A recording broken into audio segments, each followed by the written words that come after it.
मेरी आवश्यकता जय श्री कृष्णा। और हम सबका सौभाग्य है कि हमें आज शुरू करते ही महाराज जी का सानिध्य मिला और जी। महाराज जी का मार्गदर्शन मिला। और महाराज जी ने बड़े आराम से आज टाइम दिया हमें। नहीं तो ये चर्चा 7वें अध्याय के 7वें श्लोक की मुझे करनी है, परंतु वहां तक जाने से पहले कुछ इंपॉर्टेंट बिंदु 7वें श्लोक के हैं जिनकी मैं चर्चा आप लोगों से करना चाहता हूँ। भगवान इस अध्याय को शुरू करते हैं मई असक्त मना। ये बहुत इंपॉर्टेंट है जो पहला श्लोक है, क्योंकि इसमें 5 चीजें बहुत महत्वपूर्ण भगवान कृष्ण ने कही। पहली बात कि मई असक्त मना, कि मुझ में तुम्हारा मन, आसक्ति तुम्हारी दुनियादारी की चीजों की बजाय मेरे अंदर हो, ये भगवान कृष्ण कहते हैं। फिर कहते हैं योगम युंजम, कि तुम योग से साथ में, और मद आश्रय तीसरी बात कहते हैं कि मेरा आश्रय। सबसे चौथी बात जो महत्वपूर्ण बात भगवान कृष्ण कहते हैं असंशयम निस्संदेह समग्रम माम यथा यासस्सी तत् शृणु। अब देखो, सुनने के लिए भी इतनी कंडीशंस भगवान लगाते हैं। और हम तो जब आपस में चर्चा करते हैं तो शायद कई लोग अपनी सब्जी देख रहे होंगे, और इंडिया में तो होता है, पता नहीं, आप लोग तो काफी सीरियस, क्योंकि you are really listening. Actually there are few people who only hear. और भगवान कृष्ण यहाँ पर लिसनिंग पर जोर दे रहे हैं। वो ये कह रहे हैं कि सुनना तो कान का काम है, परंतु जो लिसनिंग है, हेयरिंग तो कानों से होती है, जो लिसनिंग है, जब आप आत्मा को अपनी कानों के साथ जोड़ते हैं तो वो लिसनिंग हो जाती है। तो भगवान ने सबसे पहले तो आसक्ति की बात कही। आसक्ति हम सबके अंदर है, चाहे वो अपने परिवार के प्रति हो, चाहे वो किसी के भी प्रति हो, आसक्ति हमारी बनी रहती है। और भगवान कृष्ण यहाँ पर ये कहना चाहते हैं कि उस आसक्ति को, आसक्ति छोड़नी नहीं है, परंतु उस आसक्ति को तुम मुझ में लगा दो, मई आसक्त मना। और फिर उसके बाद मद आश्रय, और मेरे ऊपर तुम आश्रित रहो।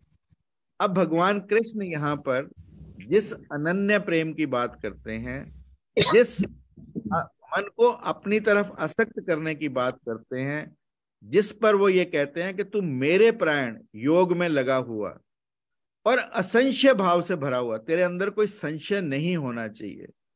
आज हमने पूरी दुनिया में संशय को सिखाया, बिकॉज साइंस के व्हाट वेयर व्हेन हाउ हुम वेयर ये 7 अंकल हैं ही हैं, और हमने संदेह पैदा किया।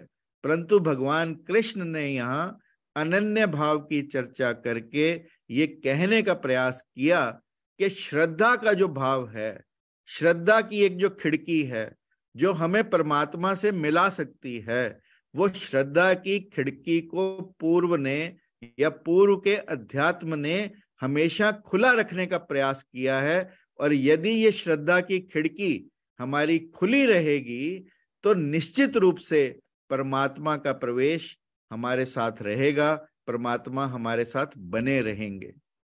तो जो भाव भगवान ने कहा, अनन्य भाव से निसंदेह होकर तू मेरे साथ जुड़ और तब तू सुन जो मैं कहना चाहता हूं।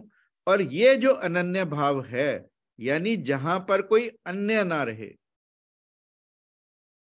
प्रेमी, चाहे प्रेम एक प्रेमिका हो एक प्रेमी हो, परंतु जब ना प्रेमी रहे ना प्रेमिका रहे, केवल प्रेम रह जाए, उसकी चर्चा भगवान कृष्ण अनन्य भाव के माध्यम से करते हैं। चाहे पिता हो चाहे पुत्र हो, भाव बीच में पिता और पुत्र का बना रहेगा, अनन्य भाव पैदा नहीं हो पाता। परंतु जब हम परमात्मा रूपी पिता के साथ जुड़ते हैं तो अनन्य भाव, जहां पर कोई अन्य नहीं रहता, केवल और केवल प्रेम बचता है, उसकी चर्चा भगवान कृष्ण ने की। और इसीलिए हमारे अध्यात्म में अद्वैत शब्द का प्रयोग किया गया कि दूसरा नहीं, यानी जब कोई दूसरा प्रेजेंट ना होगा तो मतलब उस समय केवल और केवल प्रेम होगा, उस समय कोई संशय नहीं होगा, केवल और केवल प्योर श्रद्धा जिसे हम कहते हैं वो हमारे अंदर उपजेगी। और जब हम श्रद्धा से भगवान के रूप का श्रवण करेंगे या भगवान की बताई बातों का श्रवण करेंगे तो निश्चित रूप से वो हमारे अंदर एक नई ऊर्जा, एक नई स्फूर्णा, एक आत्म स्फूर्णा, एक आत्म क्रांति पैदा करेगी। ऐसा भगवान कृष्ण इस अध्याय के शुरू में ही हमें समझाने का प्रयास करते हैं। हम अक्सर अपने अहंकार के चलते दूसरा जना खड़ा कर लेते हैं। हम अपनी आसक्ति, ये मेरे भगवान, ये तेरे भगवान, ये उसके भगवान, ऐसे करते रहते हैं। मैंने सुना एक बौद्ध भिक्षुणी थी, उसके पास एक छोटे से बुद्ध थे, छोटे से बुद्ध की मूर्ति थी। अब वो मूर्ति लेकर एक दिन किसी ऐसे मंदिर में चली गई जिसे सहस्त्र बुद्धों का मंदिर कहते थे, जहां पर हजारों बुद्ध की भव्य मूर्तियां थी। अब जब वो धूप अपने छोटे बुद्ध के आगे जलाने लगी, उसके लिए तो वो बड़े थे परंतु आकार में छोटे थे, तो उसको लगा कि जहां इतने बड़े बड़े बुद्ध होंगे तो ये सारी धूप तो यही ले लेंगे। तो उसने एक, जैसे हमारे यहाँ फूंकनी रखते हैं चूल्हे पे, जो पुराने लोग हैं उन्होंने कभी चूल्हा जलाया हो तो एक फूंकनी रखते थे, फूंक मारते थे, तो उसने एक फूंकनी ली, धूप जलाई अपने बुद्ध के आगे, ताकि सारी धूप की जो फ्रेग्रेंस है, जो परफ्यूम है, वो सारे की सारी उसके बुद्ध की तरफ जाए और किसी और बुद्ध की तरफ ना जाए। परंतु अंततः क्या हुआ कि फूंक मारते मारते उसने अपने पास जो उसके बुद्ध थे उनको काला कर लिया, क्योंकि धुएं का रुख सारा उसने उस तरफ कर दिया। हम सब भी अपने जीवन में ऐसा ही करते हैं और तब सिर्फ काले मुंह के अलावा कुछ नहीं बचता। इसलिए भगवान अनन्य भाव की चर्चा करते हैं, असंशयम की चर्चा करते हैं, मदाश्रय की चर्चा करते हैं, मई असक्त मना की चर्चा करते हैं।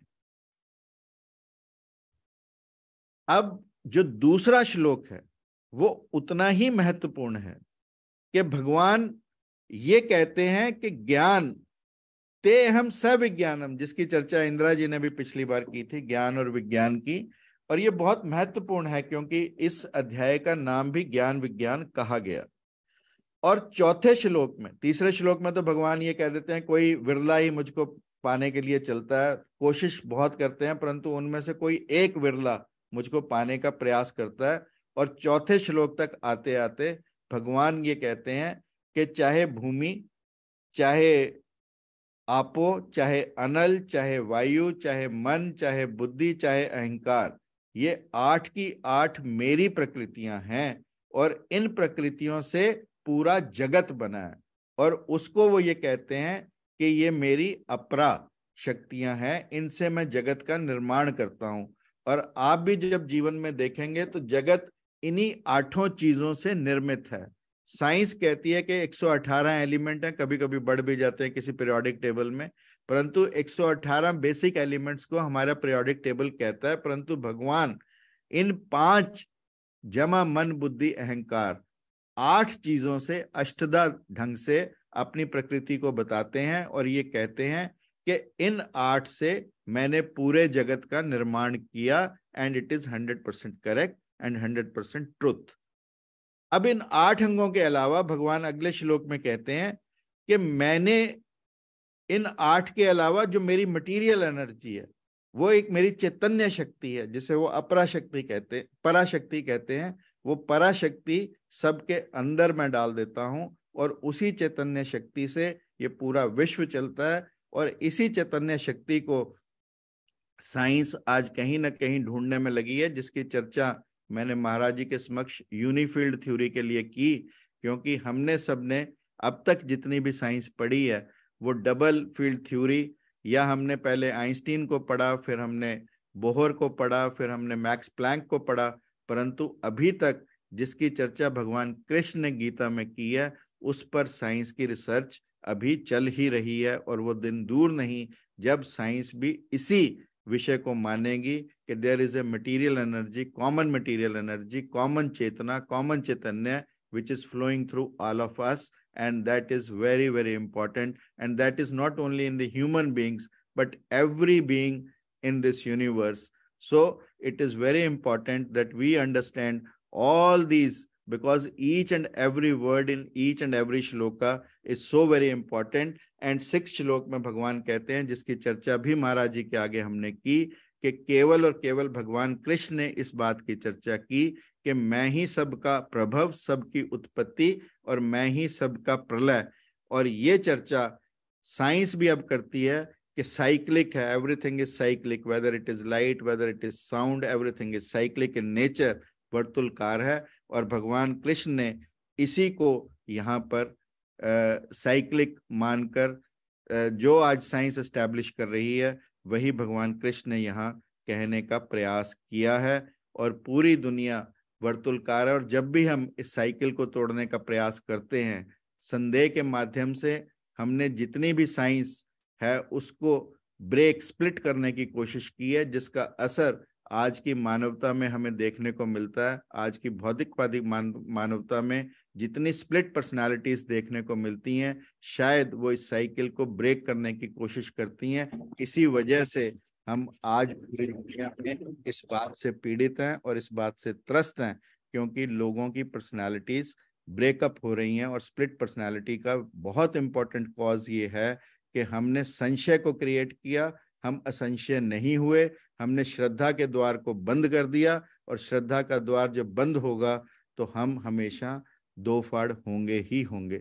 अब हम उस चर्चा पर आते हैं जिसकी चर्चा हमें आज करनी थी, और वो है 7वें अध्याय का 7वां श्लोक, जब भगवान कहते हैं मत परतरम, there is nobody superior than me, ना अन्यत किंचिद अस्ति धनंजय, कि मेरे से सुपीरियर कोई भी यहां पर नहीं है, ऐसा वो अर्जुन को कहते हैं। और फिर कहते हैं मयि सर्व इदम प्रोतम, आई एम स्ट्रंग सूत्रे मणि गणा एव, जैसे मणियों के बीच में से सूत्र निकलता है, जैसे किसी भी माला में सूत्र की जो कीमत है, जो सूत की जो धागे की कीमत है, वही धागा मैं हूं। मणियां दिखाई देती हैं परंतु मैं दिखाई नहीं देता, मैं अदृश्य हूं, मणियां दृश्य हैं, ऐसा भगवान कहते हैं। और आप देखें भी, जगत जो है वो प्रकट है जैसे माला के मण के, और सूत जो वो है वो अप्रकट है जिसे परमात्मा है। जो अप्रकट है उसी पर प्रकट जो है वो संभला हुआ है। आप पूरी दुनिया में देखें, चाहे पेड़ पौधों को ही लें, जो पेड़ पौधा हमें ऊपर दिखाई देता है उसका असली जो है वो अदृश्य है, जड़ जो है वो अदृश्य है, परंतु हमें जो दिखाई देता है तने और ऊपर फल फूल, ये सब बाद की चीजें, ये प्रकट चीजें हैं, परंतु अप्रकट जो है वो उसकी जड़ें हैं। सो प्रकट और अप्रकट के सिद्धांत को भगवान यहाँ कहना चाहते हैं, और इसी की चर्चा वो अगले 2 श्लोकों में भी करते हैं। और इसलिए हमें ये समझना होगा कि हम प्रकट में ना उलझें, और ये पूरा संसार जो है, क्योंकि ये प्रकटीकरण है, इसलिए हम इसी में ही उलझे हुए हैं। प्रकट दृश्य में ना उलझकर हम अप्रकट और अदृश्य में चले, और अप्रकट और अदृश्य की खोज तो धर्म है, और जो प्रकट है, जो दृश्यमान है, वह हमारा संसार है। इसलिए भगवान कहते हैं रसो अहम अपसु, जल में मैं रस हूं। अब पानी जगह जगह का अलग है, टेस्ट अलग है, और कहते हैं कि हर किलोमीटर या 2 किलोमीटर के बाद पानी का स्वाद बदल जाता है, और इसलिए पानी ना कहकर भगवान कहते हैं रसो अहम अपसु, मैं जल में रस हूं। प्रभा अस्मि शशि सूर्यो, चंद्रमा और सूर्य के अंदर मैं प्रकाश हूं। अब ये बहुत महत्वपूर्ण है इन बातों को समझना, क्योंकि मैं पहले पूरे श्लोक करके फिर थोड़ी सी इसके ऊपर चर्चा करता हूं। भगवान कहते हैं प्रणवय सर्व वेदेषु, सभी वेदों में मैं ओमकार हूं। तेजश्चास्मि विभावसो, I am the brilliance of the fire. It is so very important. सब अदृश्यों की चर्चा भगवान कर रहे हैं, जैसे उन्होंने सूत की चर्चा की मणियों के साथ, यहां पर भी और इसी तरह भगवान अगले श्लोक में कहते हैं पुण्यो गंधा पृथ्विया, के पृथ्वी पर मैं पुण्य गंध हूं। तेजश्च अस्मि, विभाषो मैंने चर्चा की, जीवनम सर्वभूतेषु, सभी प्राणियों में मैं जीवन हूं। तपश्च अस्मि तपस्विषु, सब तपस्वियों का मैं तप हूं। बीजम माम सर्वभूतानाम विधि पार्थ सनातनम, बुद्धि बुद्धि मताम अस्मि, बुद्धिमानों की मैं बुद्धि हूं। तेज तेजस्वी नाम अहम, तेजस्वियों का मैं तेज हूं। बलम बलवंताम, बलवानों का मैं बल हूं। काम राग विवर्जितम, परंतु एक कंडीशन लगाई है, बलवानों का मैं बल तो हूं, परंतु जो काम वासना से और जो राग से अलग हैं उनका मैं बल हूं। धर्म अवरुद्धो भूतेषु, जो धर्म के साथ कंफ्लिक्ट नहीं करता। धर्म अवरुद्धो भूतेषु कामोस्मि, काम भी भगवान ने कहा मैं हूं, परंतु वो धर्म अनुसार होना चाहिए। इसकी भी चर्चा मैं आप लोगों से करूंगा, बिकॉज काम which is not conflicting with dharma can be a very important tool to the mankind, जिसकी चर्चा मैं आप लोगों से करूंगा। अब भगवान जो चर्चा करते हैं और जो जिस बात की शुरुआत उन्होंने की, रसो अहम अपसु, कि मैं जल का रस हूं। रस एक आंतरिक अनुभूति है। जल हमें दिखाई देता है, जब तक हम जल अंदर न ले लें तो हमें पता नहीं लगता कि ये जल मीठा था, ये जल खारा था।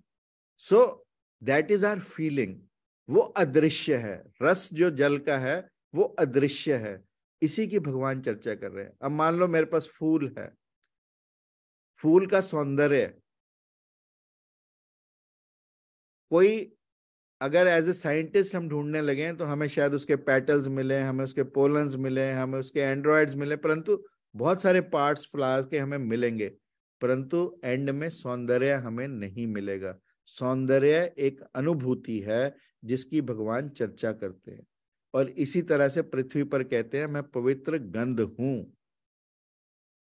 उन्होंने इसलिए पवित्र शब्द का प्रयोग किया कि ये गंध हमारी ऊर्जा को ऊर्ध्वगमन की ओर ले जाए। वो ऊर्जा जो हमें ऊर्ध्वगमन की ओर ले जाए वो पुण्य गंध है, और जो हमें अधोगमन की तरफ हमारी ऊर्जा को ले जाए वो गंध पुण्य नहीं है।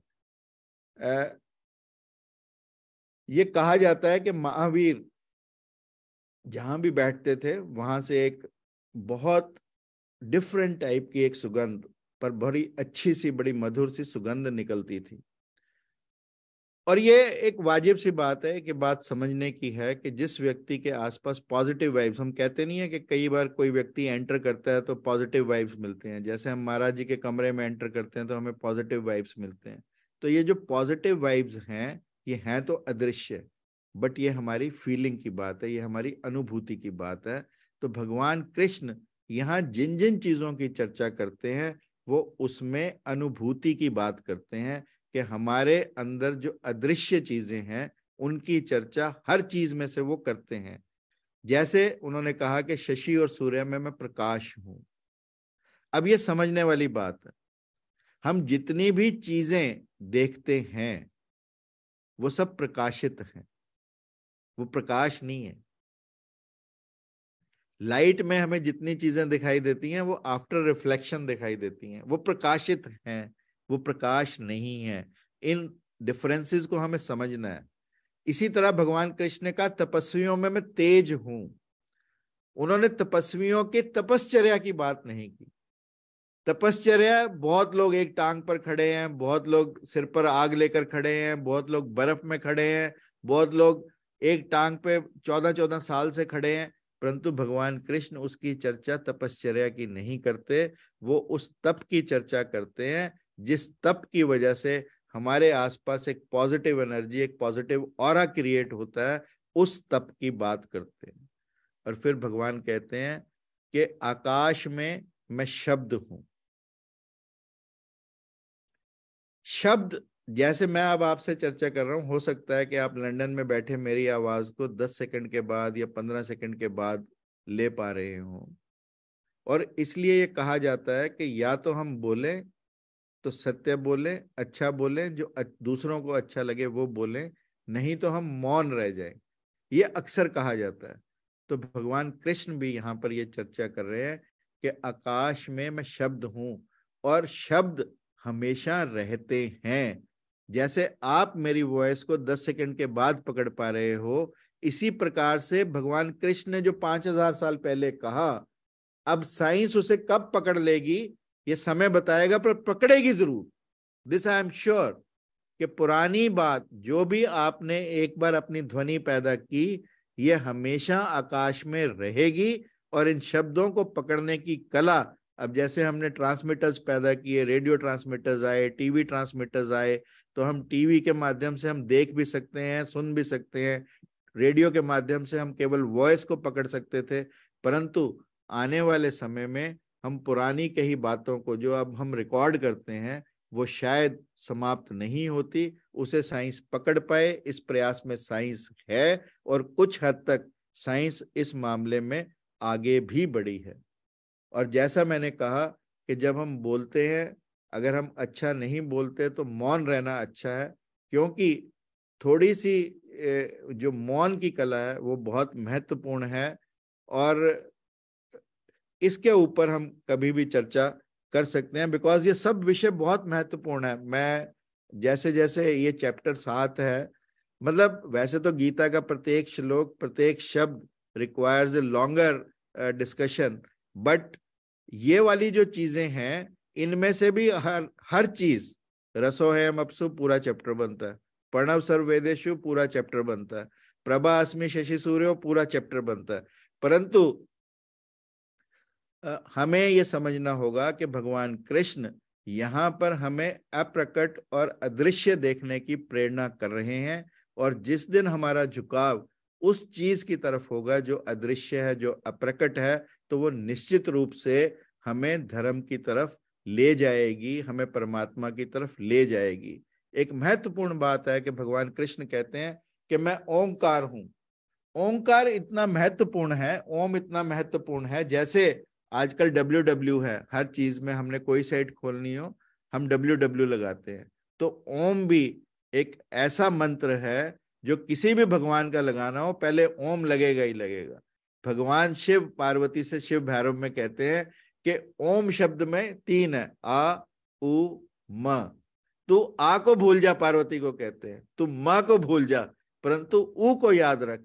और ऊ आप सब लोग प्रयास करके देखो कि ऊ जब आप बोलेंगे ऊ, तो ये सीधा आपकी नाभि पर जाता है, और जब नाभि को हिट करेगा तो ये आपकी कुंडलिनी शक्ति को हिट करेगा, और उससे आपकी जो ऊर्जा है, जो आपके सातों चक्कर खुलने की टेक्निक है, दैट स्टार्ट्स फ्रॉम योर नाभि एंड इट स्टार्ट्स फ्रॉम ऊ। इसलिए भगवान कृष्ण ने ये कहा कि वेदों में मैं ओंकार हूं, and it is so very important कि ओम शब्द की व्याख्या हम सब जानने का प्रयास करें। पुरुषों में पुरुषत्व, ये बहुत महत्वपूर्ण है कि भगवान ने पुरुषों में कुछ और भी कह सकते थे, परंतु भगवान ने कहा कि मैं पुरुषों में पुरुषत्व हूं, वासना से रहित, काम से रहित, वीरों का वीर्य हो। आप शब्द देखो भगवान क्या क्या चुन चुन के लगा रहे हैं कि जो वासना से रहित है, जो काम से रहित, वीरों का वीर्य है, वो मैं हूं। अब आप देखें कि भगवान कृष्ण यहां हमें एक फैमिली प्लानिंग का भी सूत्र दे रहे हैं कि धर्म के अनुसार आप काम यदि अपनाते हैं तो वो काम भी भगवान बन जाता है, वो काम भी राम बन जाता है। और इसलिए आप अगर उदाहरण देखें कि बुद्ध की मां जब बुद्ध को जन्म देना था तो ये आकाशवाणी हुई कि तेरा गर्भ चाहिए, एक पुण्य आत्मा आना चाहती है।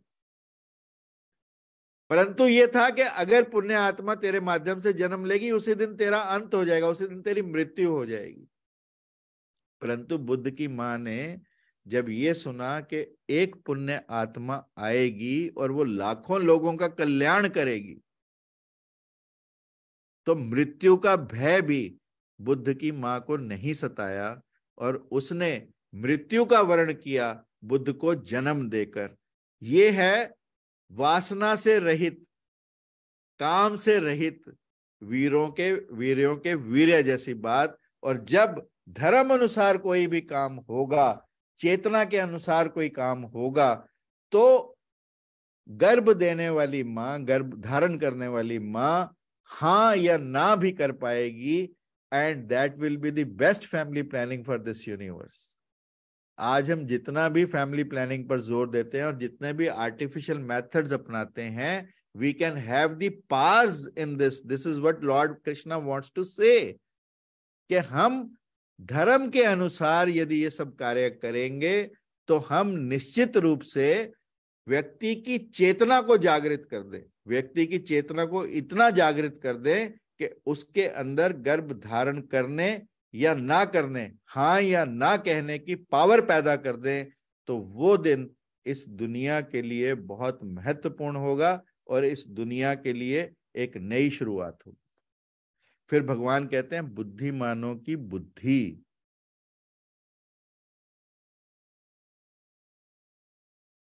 और बुद्धि होना बहुत महत्वपूर्ण है। आप कितना कुछ पढ़ लें, मैंने सुना है कि एक सम्राट था, उसका बेटा पढ़ने गया, पढ़ के आया, ज्योतिष पढ़ा, खगोल शास्त्र पढ़ा, दुनिया भर की साइंस की किताबें पढ़ी उसने। तो जब वापस आया तो एक वजीर था राजा के दरबार में, उसने वजीर से कहा कि तो इससे पूछ कोई सवाल ताकि पता लगे हमें ये क्या सीख के आया।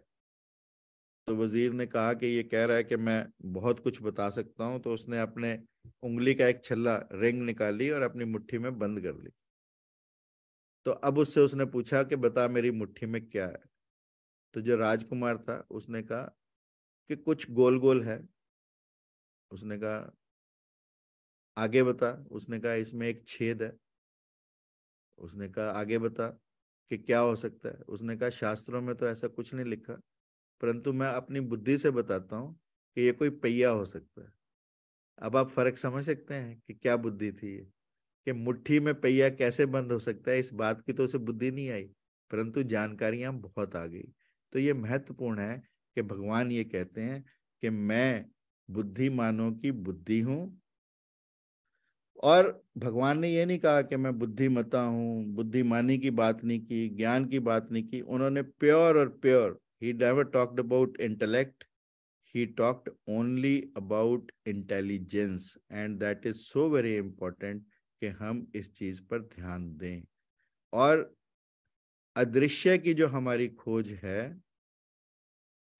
वो हमारी जिस दिन शुरू होगी, जिस दिन अप्रकट की खोज शुरू होगी, जिस दिन हम सूत को ढूंढना शुरू करेंगे मनके की बजाय, जिस दिन हम मकान की फाउंडेशन पर जोर देंगे, जिस दिन हम जड़ों की तरफ देखना शुरू करेंगे, जिस दिन हम जल के अंदर रस की तरफ देखना शुरू करेंगे, जिस दिन हम प्रकाश की तरफ देखना शुरू करेंगे, क्योंकि ये प्रकाश ही अंत में हमारे अंदर है। जब आप अपने अंतस की खोजें करते चले जाएंगे, करते चले जाएंगे, करते चले जाएंगे, सब कुछ हटाते चले जाएंगे, आपने मद हटाया, मोह हटाई, माया हटाई, ईर्ष्या हटाई, राग हटाया, द्वेष हटाया, तो अंत में जब सारी परतें हटाकर आप अपने अंदर चलेंगे तो वही दिया जो बिन बाती बिन तेल, जो हमारे अंतस के अंदर प्रकाश है, उसको हम खोज पाते हैं। और उसी अप्रकट, उसी अदृश्य, उसी प्रकाश की चर्चा भगवान कृष्ण ने यहाँ पर करने का प्रयास किया, जिसकी चर्चा हमने भगवान की कृपा से की, क्योंकि भगवान की बिना कृपा के कोई बोल भी नहीं पाता, कोई सुन भी नहीं पाता। आज सब हम सब पर भगवान की कृपा हुई। उसी कृपा के साथ मैं जितना कहना था वो कह पाया थोड़े समय में। बाकी आप लोग जो भी पूछना चाहें you can ask, because it is a very very important chapter. और 7वां चैप्टर ज्ञान विज्ञान योग का है, इसलिए हर साइंटिस्ट की रुचि भी इसमें हो जाती है। कहते हैं ओपनहाइमर ने पहले संस्कृत सीखी, he never wanted to listen, जैसे मैंने व्याख्या कर दी, he never wanted to listen this kind of a व्याख्या। वो खुद पढ़कर खुद समझना चाहता था कि गीता में क्या है। और उसने जब ट्रिनिटी ब्लास्ट में जब हुआ तो उसने उसको भगवान कृष्ण के श्लोक याद आए और उसने यही देखा कि भगवान कृष्ण ने जो चर्चा की है, exactly that is what we are finding in the Trinity blast, in the nuclear blast. So और उसे ये भी याद आया कि भगवान कृष्ण ने ये कहा था कि मैं ही प्रभव हूं, मैं ही प्रलय हूं, ये ओपनहाइमर ने कहा। और आप ओपनहाइमर के संस्मरण यदि आप पढ़ेंगे तो उसने पूरी इस बात की चर्चा की है जो 7वें अध्याय में हमें सुनने और देखने को मिलती है। तो मूल मंत्र ये है कि भगवान कृष्ण यहाँ पर ये कहना चाहते हैं कि हम प्रकट को मत देखें, जो ऊपरी संसार है जगत उसको मत देखें, हम अपने भीतर देखने का प्रयास करें, उस प्रकाश की खोज करें।